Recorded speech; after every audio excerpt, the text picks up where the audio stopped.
Hello and welcome back to another video. In today's video we are gonna do some guitar relicing. Here is the guitar that I recently built, my Jimi Hendrix guitar, and if you watched my unboxing of the kit, you know that I said that I was going to do something that had something to do with the relicing.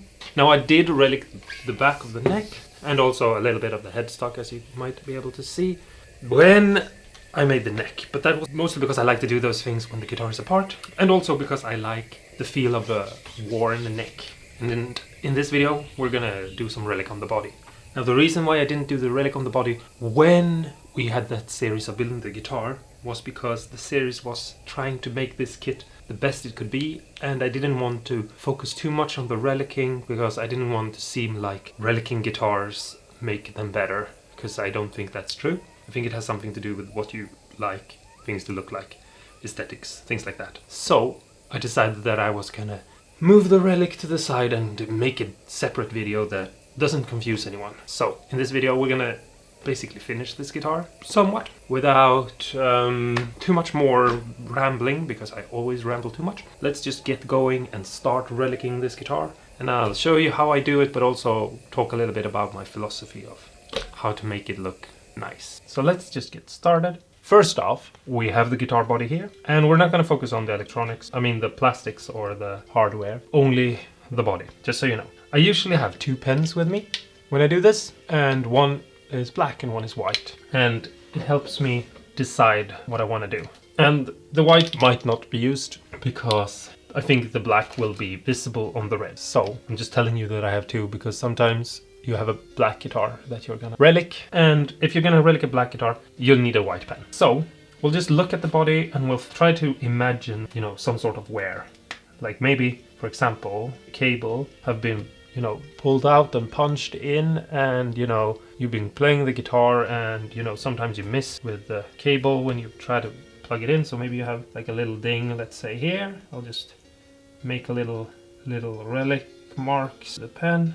And I don't really think so much about like shape. I'm not trying to draw in a shape, because that's the key, I think, to this process. I'm just making mark where I want to see some relic. And maybe something down here, some little ding or something. So I'm not looking to like paint in the structure of how I want the break to look. I'm only making marks for where I want the mark, and not for what kind of mark. Because if you do that, you're gonna get too structured into how you want it to look, and not so much of what it actually should look like, because it is a natural way.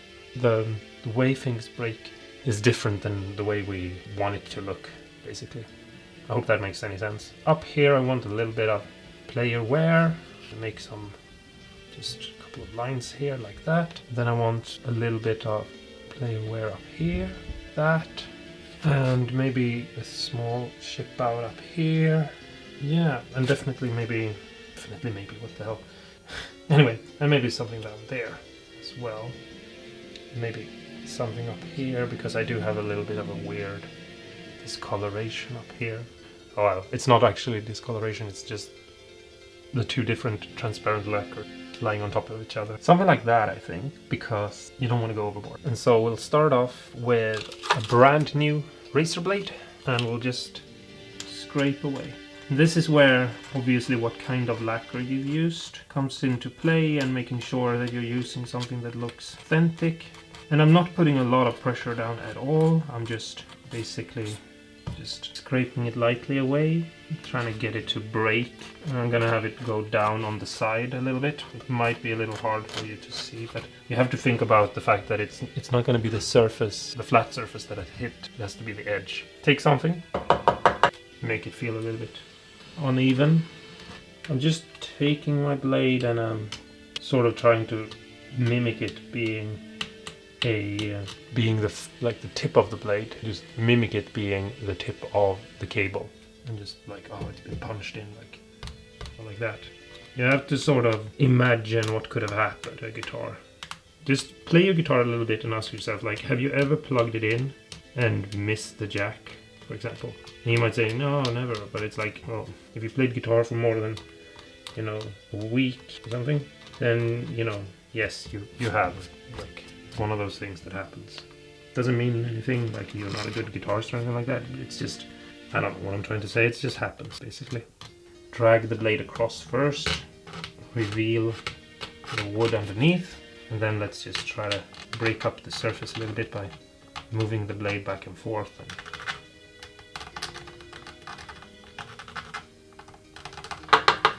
Just trying to break up the lacquer a little bit.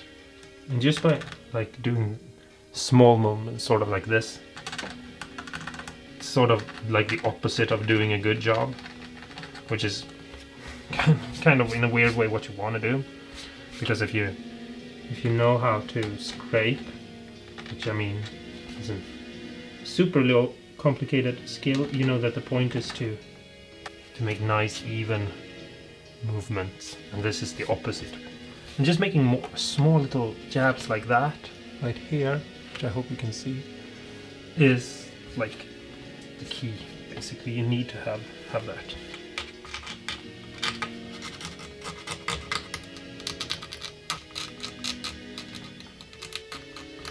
Right here where the print is, I want to be extra careful because I do want to keep the print, but it's also where the natural wear would be really noticeable. Try to like blend it in a little bit and just slowly and very, very lightly, almost not touching, go over parts of the flower so that it breaks off in a uneven but also sort of natural worn kind of way. If you look up there at the flower, I hope you can see that it has a couple of marks and things in it. Let's work a little bit on this upper here. And just try to break away the lacquer. And then just clean it up a little bit to remove some of the lines that are still left, the dark coloring. And I can feel already that this is pretty good, because you're basically stabbing the guitar, almost you could say, with your pick. Something like that. And now I'm gonna put in a couple of lines, but not too many, taking the edge of the razor blader and going in at a kind of steep angle, and I'm gonna try to come from underneath the trem, draw in the lacquer. Because the blade is very sharp and very thin, it will leave fine lines, and I'm just trying to not really think about the movement and just let it like almost dance. I don't know if you can see how my hand is moving, but I'm basically just dragging it across the lacquer, and I'm just first doing short little thin spurs out in all direction, going around, and just try to almost think of like an, what are they called, ice dancer people. They are the ones who dance on ice, you know, just like almost like move the blade like in a, almost like you don't know what you want to do or where you want to go. Hold them up to something, because these sort of lines will appear from somewhere. So you have to think like, oh, there's a screw, so there might be lines going out in all directions from that. Here is the trem, it rests here, it might have lines going out in all directions. Here is another perfect place for it. There's a screw, you can have lines going out in all directions from there. Then you just put the blade up to the closest you can get to the screw, and you just make lines. And you make some lines a little bit more squiggly, you make other lines a little bit more straight, and you make some go in weird odd directions, and you just freehand it a lot. And here, that's the key, like freehand. If you think too much about these things, you will have something that looks fabricated and that doesn't look like it's made by chance. So we're just gonna do this, go around like this, all across, and I'll be back when I've done it. And the same thing goes here, like I'll put a couple of them in between here, but I focus on the screws. You just like think of the screw like almost like an explosion out like this, and you have like ice cracks going in all direction, and that's sort of what I'm doing right now. We're gonna do some other relic like this soon. Okay, so now I've gone around and I've made some lines. And I don't know if you can see them, but that's okay. You'll see them soon. Now I'm just gonna slowly drag the blade across as well. As I start up here, I barely touch the body. And as I get closer to the middle here, I press harder and harder and harder. And then I pull them out again. And that's just because I want the cracks to not seem like they jabbed in and dragged across. Like, that's normally how you see lines appear when someone has stabbed something. They will have an entry and a slit out and come out. And we want to avoid that. So, and I'm just doing a lot of lines because if you look real closely at a old, crackled, finished guitar, you will see a lot of lines going in all directions and stuff like that, especially around this area here. And I'm not pushing down hard at all. I'm basically just trying to break the lacquer. I have a very thin paint job on this, so it's not hard at all. And try to not have a desired outcome. Try to have more of a just moving. Okay, so I've dragged the blade across all over and made some more imperfections over here, just, you know, to make it look a little bit even. I suggest you go back and forth a little bit more maybe than I am doing right now. You know, you hold the guitar away from yourself and you look at it and you're like, oh, I need to add a little bit more or something. And you work slowly because it's very easy to take off too much. Anyway, we're gonna move on to the next step. We will have a cup with a little bit of water. We'll take some brown acrylic paint. I've seen people do this with black, but I think it's too much. And we'll just do a tiny dab of acrylic paint. The reason why I use brown and not black is because I feel like it's supposed to be dirt and, you know, particles of skin and stuff like that we're replicating here. And aging of the lacquer, you know, things like that. Black is, you know, it's too extreme, basically. It's too unnatural. And then we're just gonna mix it in the cup. We get this really watery amber heard thing going, you know. So yeah, and then we're just gonna paint this on the body like this. Move it across, kind of forcefully moving the pencil. You know, we're sort of pushing this into the body. And if you get a little bit on the pickguard like I do right now, it doesn't matter because most of this we're just gonna clean it off. And we'll let that sink in for a couple of minutes and almost dry. Okay, so now I'm just gonna move some tissue across the surface and just pull off whatever is on top. Lines are a little bit more defined now. They stick out a little. Makes the finish look a little bit crackly and weird, and not by much. And you can go over it again, which I actually might do. I might actually, just because I have so much water, I might just take a dab like that and take my pencil that is already covered in water and just smear this around. If you want to do a really, really good job, you'll do this with different amounts on different places, just trying to really create some difference, because obviously these sort of like lines will have different amounts of dirt in them. The lines there are maybe even more defined now. So let's flip the guitar over and take a look at the back side and what kind of relic we would do there. So here is the body, and we are going to do some relicing here as well. So we take our pen and we start thinking like, okay, well, maybe the body has, maybe it has a little ding down here, or maybe something up here, something there. These corners here where the belly carp begins are always spot where something happens, I feel like.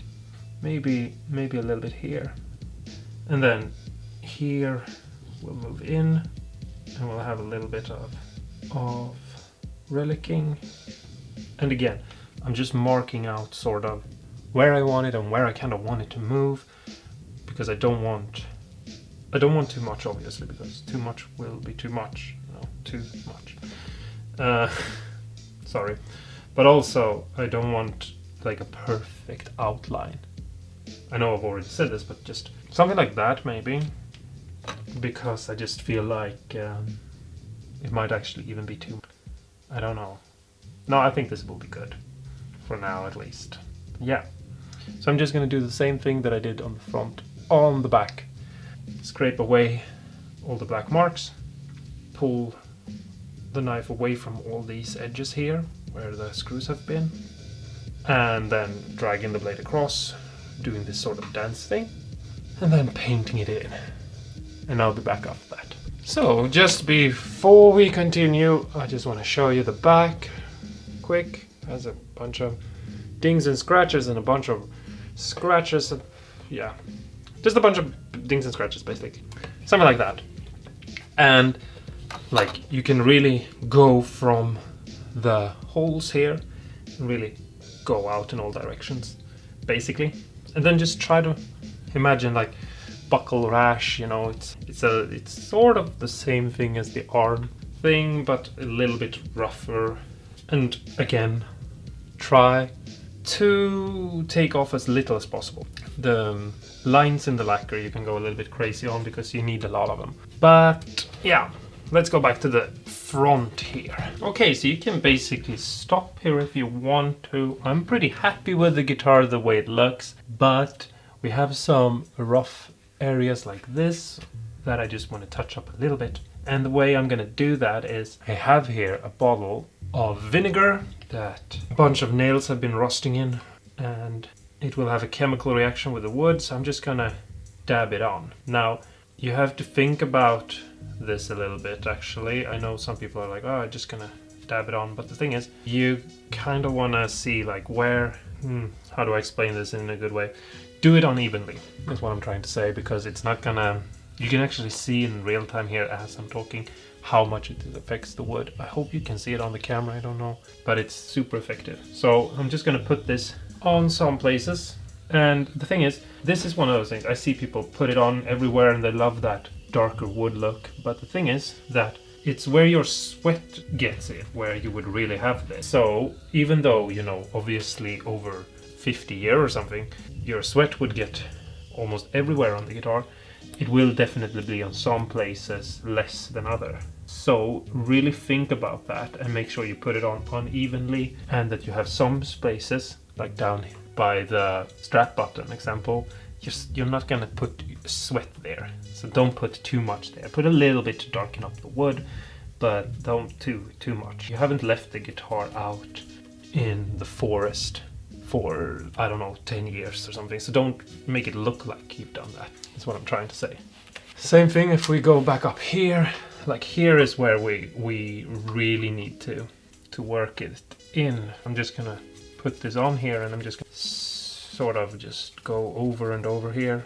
And yeah, and here you could really put on like maybe even 3 quotes, maybe something like that.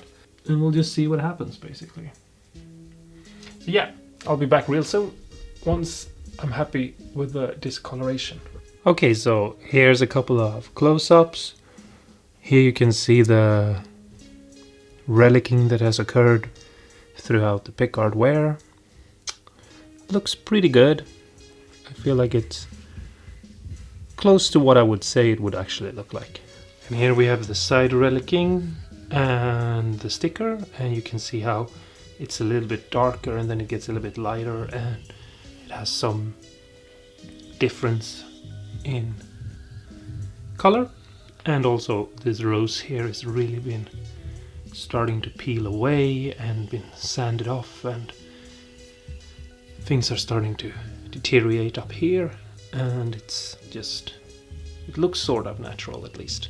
And here we have some light checking showing through. I hope you can see it, and a little bit of damage. It's a little bit grey, but it's not the same as the other, because here you wouldn't get that much of the sweat and things coming in, but you would still get a little bit of the natural darkening of the wood, but it wouldn't be this, and it wouldn't be the same as the other places. And finally here you can see like it's gone really deep in here, and this is also parts where it's up against the body, and you can see difference. Like here it's not as dark as it is right here.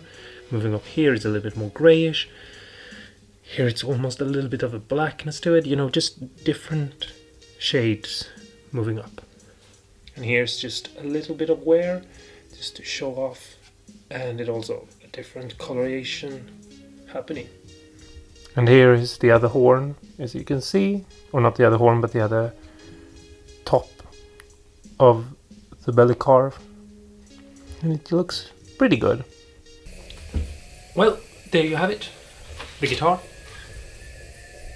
is reliced. Now, I understand that some of you might not like relicing. I don't really get why you would watch this video, but do keep in mind this is my guitar and I like it the way it is right now. So that's that. At some point I'm going to find new hardware for it, and depending on what it is, I might relic that. So there might be a video about that, but for now we're going to leave this guitar and you'll see it when I play it for a demo or something like that. I'm not really going to do anything unless I come up with something tomorrow and I'm like, yes, I need to do that. If you liked the video, please don't forget to give a thumbs up, and also if you would subscribe, I would appreciate that very much. You don't have to if you don't want to, but I would appreciate if you did. Until next time, stay awesome and cool, and go and, I don't know, relic a guitar. I think you should, because it's actually really fun.